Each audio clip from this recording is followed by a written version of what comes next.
ഈ ഭൂമിയിൽ അധർമ്മം പരിധി വിടുമ്പോൾ ഈ മഹാവിഷ്ണു അവതാരപ്പിറവി കൈക്കൊള്ളും. ഹൈന്ദവ വിശ്വാസ പ്രകാരം മഹാവിഷ്ണുവിന്റെ 10 അവതാരങ്ങൾ: മത്സ്യം, കൂർമ്മം, വരാഹം, നരസിംഹം, വാമനൻ, പരശുരാമൻ, ശ്രീരാമൻ, ബലരാമൻ, ശ്രീകൃഷ്ണൻ, കൽക്കി, കശ്യപന്റെയും ധനുവിന്റെയും പുത്രനായ ഹയഗ്രീവൻ മഹാദുഷ്ടനായിരുന്നു. ഹയഗ്രീവൻ എന്ന ഞാൻ ആകാശത്തിനും ഭൂമിക്കും പാതാളത്തിനും എന്നും അധിപൻ. ദേവന്മാരോ അസുരന്മാരോ മനുഷ്യരോ എനിക്ക് അതീതനാവാൻ പാടില്ല.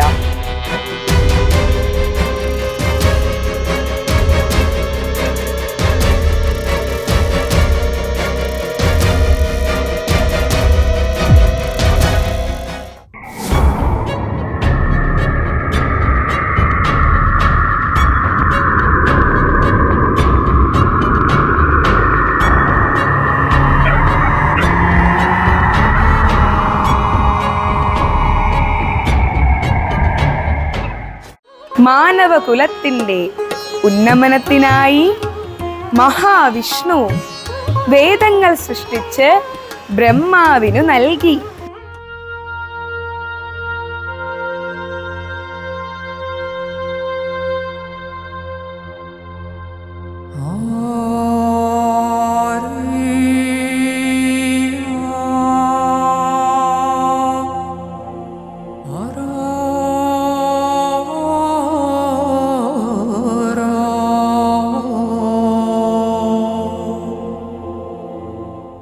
ഈ വേദങ്ങൾ മാനവരാശിക്ക് ബ്രഹ്മജ്ഞാനം നൽകും. അത് സഹിക്കാനാകാതെ ഹയഗ്രീവൻ ബ്രഹ്മാവിൽ നിന്നും വേദങ്ങൾ കരസ്ഥമാക്കാൻ തീരുമാനിച്ചു. വേദജ്ഞാനം കിട്ടിയാൽ മനുഷ്യകുലത്തെ ഒരിക്കലും എനിക്ക് അടിമപ്പെടുത്തുവാൻ സാധിക്കുകയില്ല. ഈ വേദങ്ങൾ മഹാദേവനെ കാണിക്കേണ്ടതുണ്ട്. ഇവയുടെ സാരാംശം മാനവരാശിക്ക് അതീവ മഹനീയത നൽകും. ഹയഗ്രീവന്റെ മായാജാലത്തിൽ പെട്ടുപോയ ബ്രഹ്മാവ് അറിഞ്ഞില്ല വേദങ്ങൾ ഹയഗ്രീവൻ കരസ്ഥമാക്കിയത്.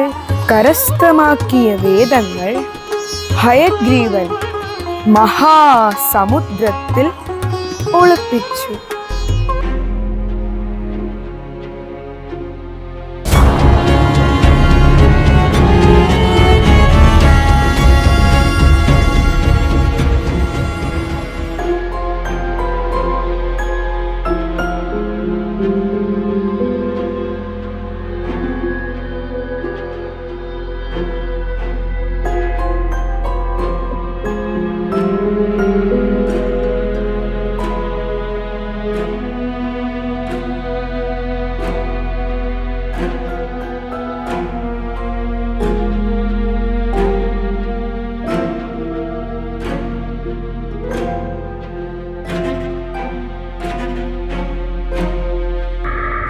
മഹാസമുദ്രത്തിൽ ഈ വേദങ്ങളെ ഒളിപ്പിക്കാം.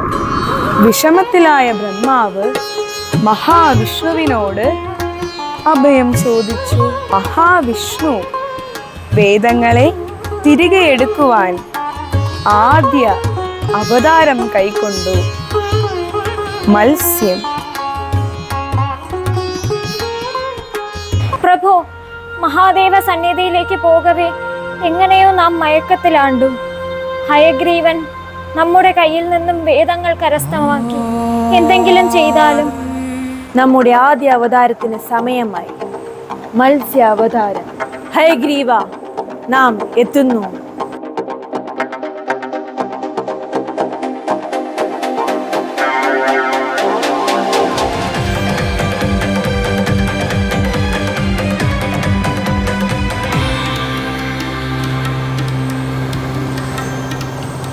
മത്സ്യാവതാരം.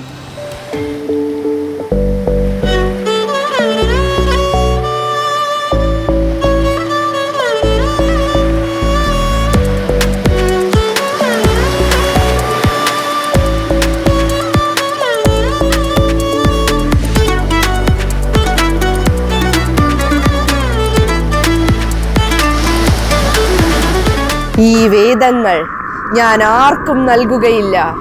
ആർക്കും.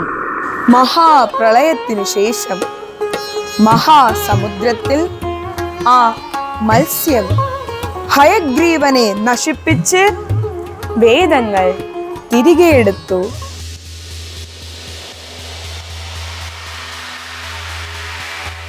നീ ആരാണ്? ഇത്ര വലിയ മത്സ്യമോ? വേദങ്ങൾ തിരികെ എടുക്കുവാനെത്തിയ അവതാര പുരുഷനായ മത്സ്യമാണ് നാം.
അങ്ങനെ മത്സ്യാവതാരത്താൽ ബ്രഹ്മാവിന് വേദങ്ങൾ തിരികെ ലഭിച്ചു.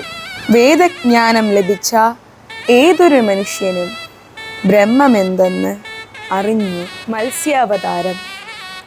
ഓരോ അവതാര പിറവിക്കു പിന്നിലും ഓരോ ലക്ഷ്യങ്ങളുമുണ്ട്. വന്ദനം.